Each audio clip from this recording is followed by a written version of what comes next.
صباح الخير. هنعمل مع بعض النهاردة عيش فينو بطريقة سهلة جدا وطعمه حلو قوي قوي. بجد عجينة مشبعة جدا لأولادنا اللي احنا بنعمل بيها العيش الفينو دي. العجينة دي ممكن نعمل بيها أي حاجة تانية كمان غير العيش الفينو. ممكن نعمل فطاير محشية باللحمة أو بالفراخ أو بالجبنة زي ما تحبي. طبعا مش هفكركم، لو انتم مش مشتركين معايا ما تنسوش بقى تشتركوا معايا وتتفاعلوا مع الفيديوهات اللي انا بنزلها. يا رب تكون دايما فيديوهاتي بتعجبكم. اول حاجة هبتدي بيها بقى هنا في العيش. هحط معلقة كبيرة من الخميرة وعليها ربع كوباية من السكر ونص كوباية لبن دافي كده، ونقلب الخميرة مع السكر واللبن علشان نتأكد انها سليمة وشغالة، عشان ما تبوظلناش بقية مكونات العيش بتاعنا. معايا هنا بيضتين، هحط بيضة والبيضة التانية هفصلها عن الصفار. هاخد البياض منها واسيب الصفار. هحطه هنا في طبق على جنب، معلش انا اتلخبطت شوية. هاخد الصفار كده واحطه في طبق، هستعمله في الاخر علشان المع بيه العيش بتاعي قبل ما احطه في الفرن. بعد كده هزود شوية فانيليا، طبعا هيضيع لي اي ريحة مش حلوة من البيض، وفي نفس الوقت بيديني طعم جميل جدا. هقلب بقى المكونات دي كلها مع بعض كده، وبعدين هبتدي بقى ازود المكونات الجافة بتاعتي. معايا هنا نص كيلو من الدقيق، طبعا بنكون نخلينه علشان الدقيق كده يدخله هوا، ما يبقاش مكتوم معاه. بعدين هزود معلقة كبيرة من الخل الأبيض. طبعا الخل ده بيبقى محسن طبيعي للخبز، بيغنينا عن المحسن الصناعي اللي بيتحط في الأفران علشان يحتفظوا بيه لوقت أطول. هقلب كده وهزود العجينة بتاعتي لبن شوية بشوية. طبعا أنا هنا مستعملة كوباية من اللبن الدافي. هقلب كده العجينة زي ما انتوا شايفين وعجنها كويس قوي. مهم جدا مدة العجن، وان انت تعجني كل ما تعجني العجينة بتاعتك وقت كتير هتديكي نتيجة كويسة قوي قوي.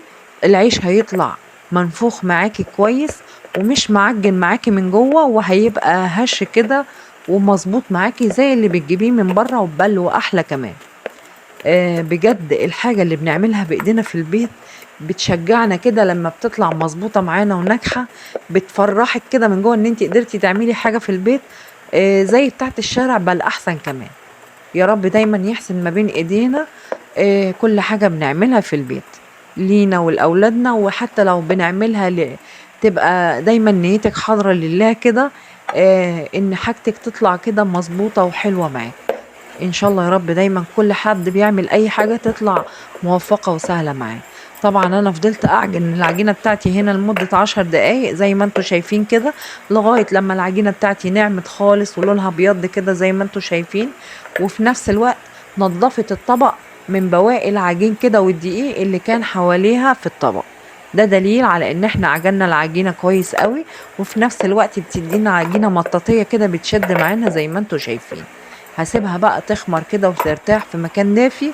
هغطيها واحطها في الفرن بتاعي، ببقى مسخناه شوية. هتخمر كده لمدة تقريبا ساعة الا ربع نص ساعة. احنا الجو لسه حر فمش هتاخد وقت كتير في التخمير. هبتدي بقى هنا كده اجيب بقى العجينة بتاعتي بعد ما خمرت زي ما انتوا شايفين. هحط هنا الميزان بتاعي علشان اقسم العيش الفينو بتاعي كل واحد قد التاني. انا هعمله تقريبا هنا حوالي 90 جرام، ممكن يزيدوا يبقى 91 علشان يطلع العيش كله بحجم واحد. قرصت هنا العيش بتاعي زي ما انتوا شايفين كده وسيبته يرتاح دي حوالي 5 دقايق. هبتدي بقى فرد العيش بتاعي وابتدي الفه. مهمة جدا الخطوة دي علشان العيش بتاعنا يطلع مظبوط.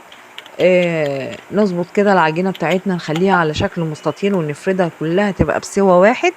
هبتدي بقى الف العجينة كده واضغط على طرفها زي ما هتشوفوا كده. باخدها كده اول حتة بدوس عليها وابتدي ابرم العيش قدامي كده بشكل متساوي علشان يديني رغيف مظبوط معايا في الشكل. مهمة الخطوة دي جدا علشان العجينة من جوه ما تطلعش معانا معجنة كده ويبقى فيه لبابة تخينة ومش مستوية. وبعد ما شفتوا كده التكنيك اللي احنا بنعمل بيه العيش الفينو او الطريقة اللي احنا بنلف بيها العيش الفينو، هجيب بقى صينية حاطة فيها ورق زبدة كده زي ما انتوا شايفينه ودهناه زبدة. هلف بقى بقية العيش بتاعي كله وارجع لكم تاني. وده كده شكل العيش الفينو اللي انا عملته. النص كيلو عمل معايا 10 ترغفة زي ما انتوا شايفين كده. عملتهم واخدتهم تاني يخمروا للمرة التانية، ودي خطوة مهمة جدا في ان العيش بتاعنا يطلع ناجح معانا. ده كده شكل العيش بعد ما دهنته باللبن وصفار البيض وحطيت عليهم نقطتين من الفانيليا. طبعا هكون مشغلة الفرن بتاعي على درجة حرارة 200. هياخد مدة تسوية تلت ساعة لنص ساعة تسوية في الفرن. ولو محمرش معانا زي ما انتوا شايفين كده بنشغل عليه الشواية شوية صغيرين، هياخد معانا اللون الذهبي الجميل اللي انتوا شايفينه ده. ده كده شكل العيش بتاعي، بصوا هش جدا طالع مظبوط.